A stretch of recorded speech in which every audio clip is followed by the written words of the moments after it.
Hello दोस्तों, लेकर हाजिर हूँ आप लोगों का अगला क्लास में विज्ञान का यूपी बोर्ड क्लास 9 से है। यह जो इस लेसन का नाम है हमारे आसपास के पदार्थ। ठीक है, लेसन 1 है। आप लोग पढ़ाने से पहले मैं कुछ कहना चाहूँगा कि आप लोग इस वीडियो को देखिए और पूरे अंत तक देखिए। ठीक है, बिना डाउनलोड किए हुए, और इसका नोट्स बनाते रहिए। इसका नोट्स आप लोग बना लेंगे तो आपको कोई परेशानी नहीं होगी। ये समझिए सबसे बेस्ट क्लास दे रहा हूँ साइंस का, जो विज्ञान बोला जाता है हिंदी में। 9th का है यूपी बोर्ड एनसीईआरटी पैटर्न। ठीक है, तो हमारा पहला लेसन का नाम क्या है? हमारे आसपास के पदार्थ। हमारे आसपास के पदार्थ। ठीक है, अगर चैनल पर कोई साथी अगर नए हों तो चैनल को ज़रूर सब्सक्राइब करें और वीडियो को शेयर करें, लाइक करें। ठीक है, और इस वीडियो को जो भी देखे उसको शेयर ज़रूर करें, ये हमारी रिक्वेस्ट है आप लोगों से। देखिए, हमारे आसपास के पदार्थ, matter in our surrounding. Matter in our surrounding यानी कि हमारे आसपास के पदार्थ। पदार्थ मतलब होता क्या है कि जैसे कि हम लोग अगर किसी भी वस्तु को, जहाँ पर अगर हम लोग खड़े हों और अपने चारों तरफ किसी भी वस्तु को देखें, चाहे वो प्राकृतिक हो चाहे वो कृत्रिम हो, उसको हम देखेंगे तो वह क्या दिखाई देगा आप लोगों को? या तो गैसीय रूप में होगा, या तो द्रव्य रूप में होगा, द्रव रूप में, या तो ठोस रूप में होगा। इसी 3 रूप में पाए जाएंगे। ठीक है, तो यानी कि जैसे मान लीजिए हम लोग देखेंगे तो या तो देख सकते हैं, पेड़ देख सकते हैं, घर देख सकते हैं, हवा तो देख नहीं सकते हैं। मान लीजिए धुआं देख सकते हैं, अगर किसी तालाब के पास है तो पानी देख सकते हैं। ठीक है, यानी ये सब सारी चीज़ें क्या कहलाती हैं? पदार्थ कहलाती हैं। ये हमारे आसपास के जो भी नज़र में दिखाई देता है, कुछ भी वस्तु अगर दिखाई दे दे, चाहे वो ठोस रूप में हो, गैस रूप में हो, या द्रव रूप में हो, वह सारे ये सारे चीज़ क्या कहलाते हैं? पदार्थ कहलाते हैं। जैसे देखिए कि हमारे चारों ओर नज़र दौड़ाने या देखने पर हमें जो भी विभिन्न प्रकार की वस्तुएं नज़र यानी कि दिखाई आती हैं या दिखाई देती हैं या नज़र आती हैं, वह वस्तु हमारे आसपास के पदार्थ कहलाते हैं। ठीक है, अथवा वह वस्तु जो स्थान घेरता हो, जिसमें भार हो, वह सारी वस्तुएं क्या कहलाती हैं?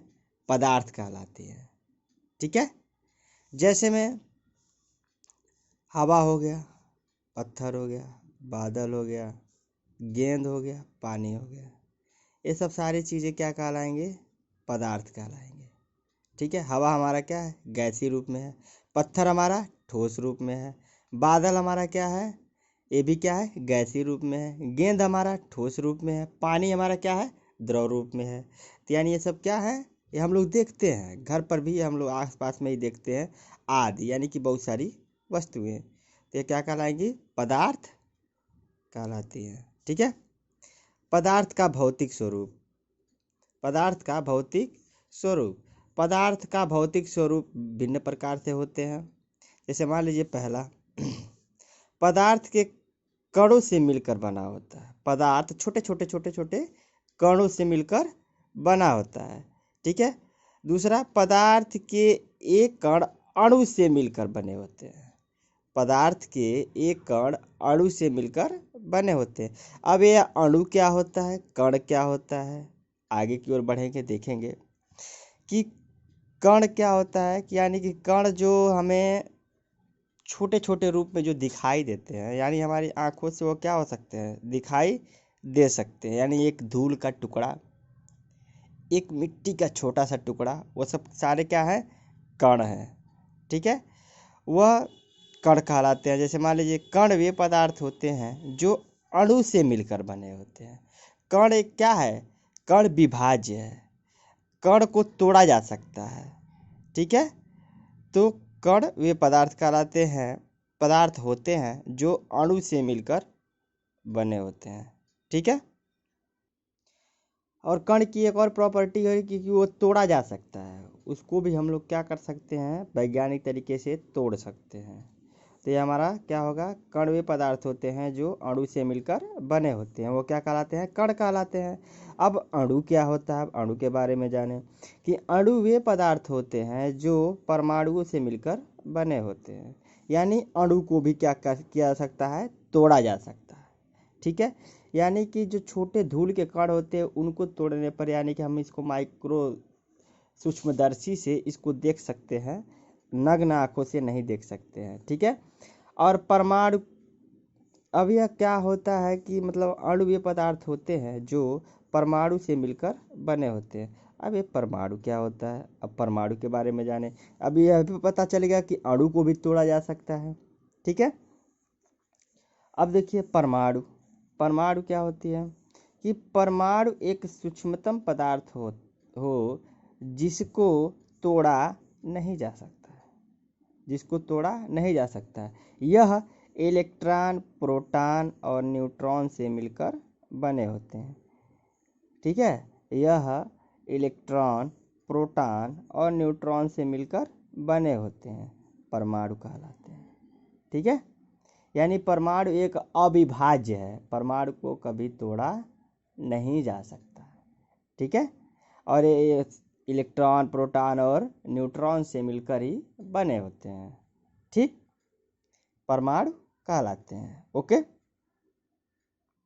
अब आगे हम लोग क्या देखेंगे कि पदार्थों के कणों का अभिलाक्षणिक गुण, मतलब पदार्थों का गुण क्या क्या होता है।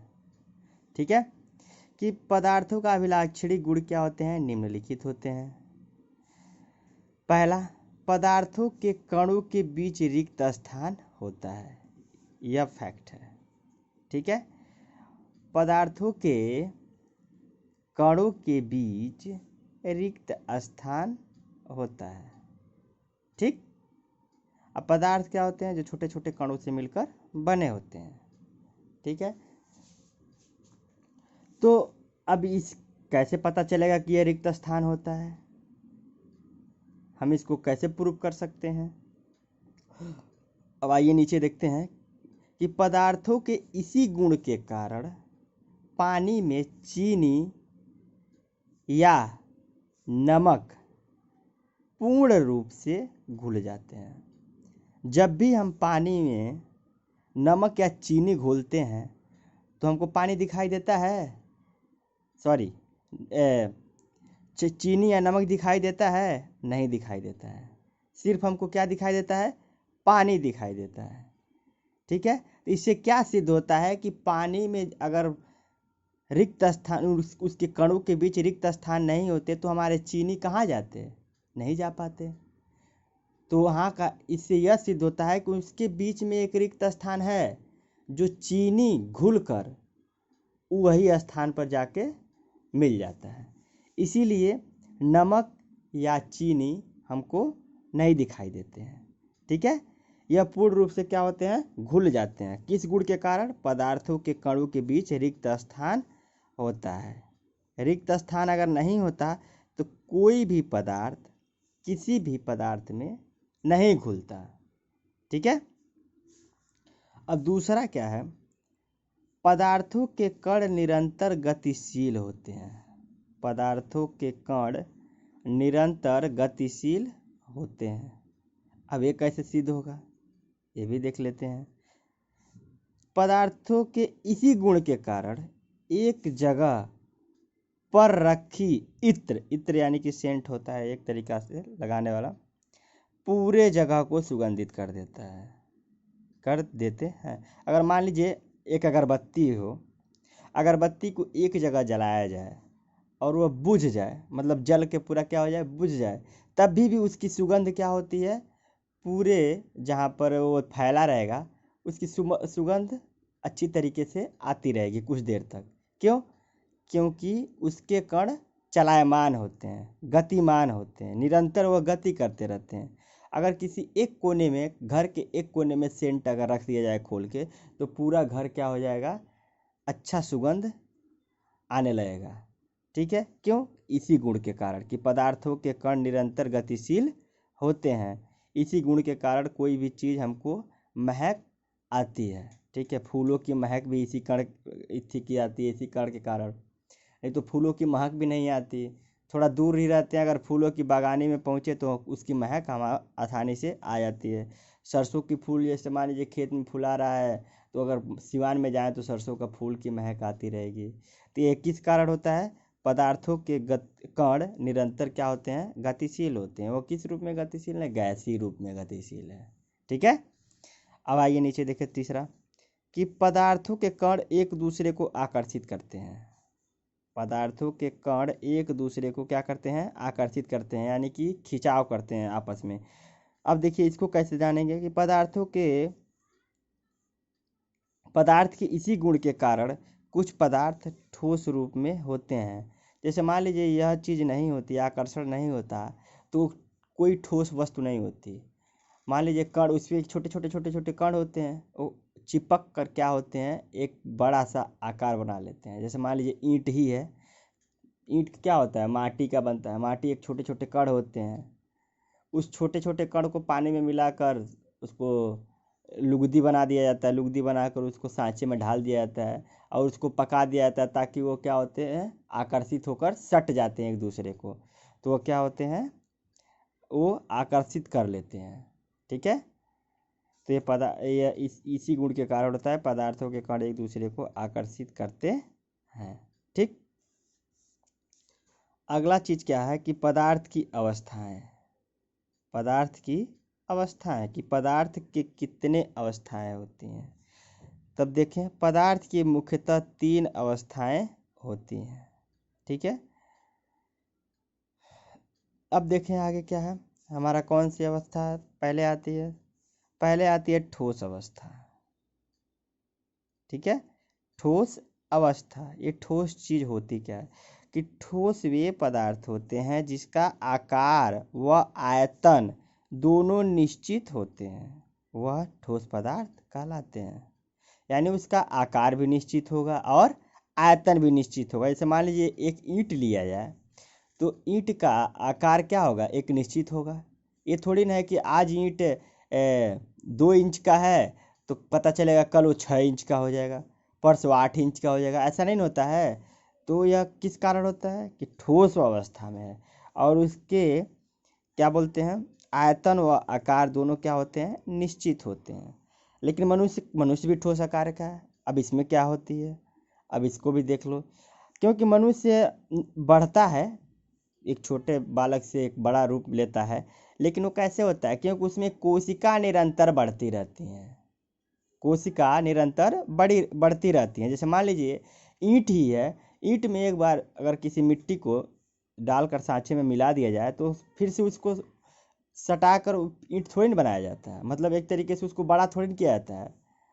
अगर बड़ा किया जाता है, उसके भी कण जोड़ा जाए तो भी बड़ा हो जाएगा, लेकिन उसमें जोड़ा नहीं जाता, इसीलिए वह उसी अवस्था में रहता है। लेकिन मनुष्य में क्या होती है, निरंतर कोशिकाएं बढ़ती रहती हैं, जिसके कारण उसका आकार और आयतन क्या होते हैं, दोनों बढ़ते रहते हैं।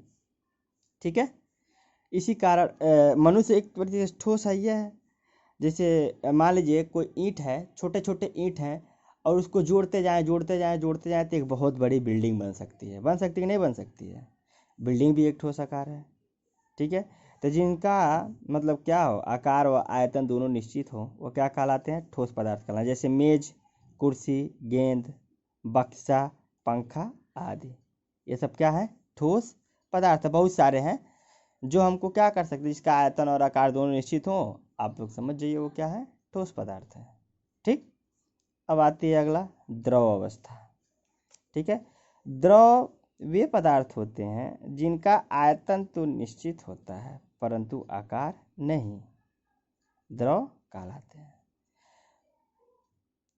जैसे मान लीजिए कि यह कैसे हम जानेंगे कि वे पदार्थ द्रव वे पदार्थ होते हैं जिनका आयतन तो निश्चित होता है परंतु आकार नहीं होता है। आकार नहीं होता है, वह क्या कहलाते हैं? द्रव कहलाते हैं। जैसे मान लीजिए 1 लीटर पानी है, 1 लीटर क्या है? पानी है। हम उसको क्या किए? एक थर्मस में रखें तो किस आकार का हो जाएगा? थर्मस के आकार का हो जाएगा। और उसी 1 लीटर पानी को हम क्या करें? थाली में एक रखें तो उसका आकार क्या हो रहा है? निरंतर बदल रहा है कि नहीं बदल रहा है? तो वह किस आकार का हो जाएगा? थाली के आकार का हो जाएगा। लेकिन वह उसका जो क्या बोलते हैं, आयतन जो है 1 लीटर का, वह 1 लीटर ही है, निरंतर बना है 1 लीटर। चाहे वह कहीं भी उसको रखा जाए, वो 1 लीटर है तो 1 ही लीटर है। चाहे वह थर्मस में रखा जाए, चाहे गिलास में रखा जाए, चाहे थाली में रखा जाए, चाहे कटोरे में रखा जाए, जिस वस्तु में वह रखा जाएगा उसी का वह आकार ले लेगा। तो वह क्या कहलाता है कि द्रव वे पदार्थ होते हैं जिनका आयतन तो निश्चित होता है परंतु आकार नहीं, वो क्या कहलाते हैं? द्रव कहलाते हैं। जैसे पानी हो गया, दूध हो गया, तेल हो गया, डीजल हो गया इत्यादि, ये सब क्या कहलाते हैं? द्रव पदार्थ कहलाते हैं। ठीक है, अब आगे हम लोग चलते हैं। अगली अवस्था हमारी क्या कहलाती है? गैसीय अवस्था। क्या कहलाती है? गैस अवस्था। गैस अवस्था, अब देखिए ये क्या होता है कि गैस वे पदार्थ होते हैं जिनका न तो आकार निश्चित होता है और न ही आयतन निश्चित होता है, वह क्या कहलाते हैं? गैस पदार्थ कहलाते हैं। ठीक है, जैसे मान लीजिए 1 लीटर अगर गैस हो, उसको सिलेंडर में भरा जाए तो वह निरंतर गति करता रहता है। अगर उसको बाहर छोड़ दिया जाए तो उसका, मान लीजिए 1 लीटर है तो बाहर से हम 1 लीटर ले सकते हैं? नहीं ले पाएंगे, क्योंकि वो उड़ जाएगा। वो उसके कण क्या हो जाएंगे? बहुत दूर दूर होते हैं। ठीक है, और जैसे मान लीजिए ठोस के कण एकदम पास पास होते हैं, द्रव के कण थोड़ा पास होते हैं। जैसे मान लीजिए यह ठोस का कण है, ये क्या है? ठोस का कण है। मान लीजिए यह ठोस का कण है एक बॉक्स में, और यह मान लीजिए एक तरीके से द्रव का कण है। एक कण यहाँ पर है, एक कण यहाँ पर है, एक कण यहाँ, एक कण यहाँ पर, ऐसे ऐसे, यह द्रव का कण है। और गैस का मान लीजिए क्या है? एक कण यहाँ रहेगा तो एक कण यहाँ रहेगा तो एक कण यहाँ तो एक कण यहाँ। यह अत्यधिक दूर होते हैं, यानी जो जिसके कण एकदम नज़दीक रहेंगे वो ठोस कहलाएंगे, थोड़ा दूर रहेंगे तो द्रव कहलाएंगे, और अत्यधिक दूर हो जाएंगे तो क्या कहलाएंगे? गैस कहलाएंगे। ठीक है, गैस अवस्था वे पदार्थ होते हैं जिनका न तो आकार और न ही आयतन निश्चित होता है, वो क्या कहलाते हैं? गैसीय पदार्थ कहलाते हैं। जैसे सेंट हो गया, एलपीजी गैस, सेंट की जो सुगंध है वो हो जाएगा एलपीजी हो जाएगा, सीएनजी हो जाएगा, भाप हो जाएगा, धुआं हो जाएगा आदि। ये सब क्या कहलाते हैं? गैसीय पदार्थ कहलाते हैं। ठीक है, कोई दिक्कत नहीं है? चलिए ठीक। अब देखें पदार्थ की अपनी अवस्था परिवर्तन। पदार्थ कैसे अपनी अवस्था परिवर्तन करता है? जैसे मान लीजिए ठोस रूप है, ठोस है, ठोस है तो उसको उष्मा दिया जाता है तो वह द्रव रूप में हो जाता है। उसको और उष्मा दिया जाता है तो वह गैस रूप में हो जाता है। और इसी गैस को ठंडा किया जाता है तो फिर से क्या आता है? द्रव रूप में आ जाता है। और द्रव को अत्यधिक ठंडा किया जाए तो ठोस रूप में। जैसे मान लीजिए पानी है, पानी, हाँ, बर्फ़ है, जैसे मान लीजिए बर्फ़, बर्फ़ को अगर हम मान लीजिए, बर्फ़ कैसा है? ठोस है। अब ठोस बर्फ़ है तो हम उसको थोड़ा गर्म करेंगे तो क्या हो जाएगा? पिघल जाएगा। पिघल के किस में बदलेगा? द्रव में आ जाएगा। अगर पानी है तो पानी को अत्यधिक गर्म करते हैं तो किस में बदल जाता है? गैस में बदल जाता है, क्योंकि वो क्या होता है? भाप बन के उड़ जाता है। और उसी भाप को हम एकत्रित करके पाइप के नली द्वारा उसको हम ठंडा फिर से करें तो कौन किस रूप में आता है? द्रव रूप में आ जाता है। और फिर द्रव को अत्यधिक ठंडा करें, फ्रीजिंग करें तो क्या रूप में आ जाएगा? ठोस रूप में आ जाएगा। पानी से ही ना मान लीजिए बर्फ़ बनता है। तो यही चीज़ होती है पदार्थों की अपनी अवस्था, या सबसे इम्पोर्टेंट यही चीज़ है। एक ही जगह यह तीनों आ गए हैं। ठीक है, अब देखिए ऊर्ध्वपातन। अगला क्या है हमारा? ऊर्ध्वपातन अभिक्रिया। अब ये ऊर्ध्वपातन अभिक्रिया क्या होती है इसके बारे में थोड़ा देख लेते हैं। ऊर्ध्वपातन, ठीक, जब कोई पदार्थ बिना अवस्था परिवर्तन किए ठोस से गैस अवस्था में परिवर्तित हो जाता है, उस अभिक्रिया को ऊर्ध्वपातन अभिक्रिया कहते हैं। अब भाई ये देखना पड़ेगा कि ठोस है और उसको जलाया गया तो द्रव रूप में न होकर वो सीधे किस रूप में हो गया, गैसीय रूप में हो गया, वो क्या कहलाएगा, ऊर्ध्वपातन अभिक्रिया। पूछता है कभी कभी क्वेश्चन कि ऊर्ध्वपातन अभिक्रिया निम्न में से किस में होती है, तो किस में होती है, हम मानेंगे कपूर में। जैसे कपूर जलना, कपूर को कभी भी आप देखिएगा जब जलेगा तो वह द्रव रूप में नहीं आएगा। देखने में तो लगेगा कि वह द्रवित हो गया, लेकिन वह द्रवित नहीं होता है, वह सीधे किस रूप में बदल जाता है, गैसीय रूप में बदल जाता है। ठीक है। अगर मान लीजिए आधा कपूर जला हो, जो कहते हैं लोग द्रव रूप में हो जाता है, और आधा कपूर जला हो उसको बुता दीजिए तो किस रूप में देखेंगे, द्रव रूप में नहीं, ठोस रूप में ही देखेंगे। जब तक वो पूरे तरीके से जल जाएगा ना, अगर जलेगा वो गैस रूप में बदल जाएगा। सीधे कपूर का यही होता है। ठीक है। तो यह चीज़ कपूर में, कपूर जो होता है उसका जलना क्या होती है, ऊर्ध्वपातन की अभिक्रिया कहलाती है। एक चीज़ और, एक स्ट्रक्चर बनाया हूँ, इसको भी आप लोग देख लीजिए। जैसे ठोस को अगर संगलन किया जाए तो द्रव रूप में हो जाएगा, द्रव को वाष्पीकरण किया जाए तो गैस रूप में हो जाएगा, और गैस को निक्षेपण किया जाए तो ठोस रूप में हो जाएगा, और गैस को ऊर्ध्वपातन किया जाए तो किस में हो जाएगा, सॉरी, ठोस को ऊर्ध्वपातन किया जाए तो गैस रूप में आ जाएगा। ठीक है। और ठोस को ही संकलन किया जाए द्रव में, और द्रव को अगर जमाया जाए यानी कि तो वह ठोस रूप में आ जाएगा, और द्रव को क्या किया जाए, वाष्पीकरण किया जाए तो गैस रूप में आ जाएगा, और गैस को संघनन किया जाए तो द्रव रूप में। यह स्ट्रक्चर आप लोग ध्यान से समझ लीजिएगा, इसमें 6 चीज़ छुपे हैं, वाष्पीकरण, संघनन, जमना, संघनन, ऊर्ध्वपातन और निक्षेपण। ठीक है। अब ये क्या होती है अभी मैं आगे बता रहा हूँ। आगे देखिए, वाष्पीकरण। वाष्पीकरण, जब कोई पदार्थ ठोस या द्रव अवस्था से गैसीय अवस्था में बदलता है तो उसे वाष्पीकरण कहते हैं। यानी द्रव अवस्था से मेन रूप से ठोस से बदलेगा द्रव में, द्रव से क्या हो जाएगा, गैसीय रूप में अवस्था में बदल जाएगा, तो उसे हम ऊर्ध्वपातन की अभिक्रिया, ये सॉरी ऊर्ध्वपातन नहीं, वाष्पीकरण की अभिक्रिया कहते हैं। जैसे मान लीजिए आप पानी है, पानी को गर्म करेंगे तो खौलेगा 100 डिग्री सेल्सियस पर, उससे अधिक और गर्म करेंगे तो खौलते खौलते क्या हो जाएगा, गैसीय रूप में चेंज हो जाएगा और भाप बन के उड़ जाएगा। जैसे उबलते हुए जल से वाष्प का बनना, यह क्या कहलाता है, वाष्पीकरण कहलाता है। निक्षेपण प्रक्रम क्या होती है, अब निक्षेपण प्रक्रम को देखिए कि निक्षेपण प्रक्रम में गैसीय पदार्थ सीधे ठोस अवस्था में आ जाते हैं।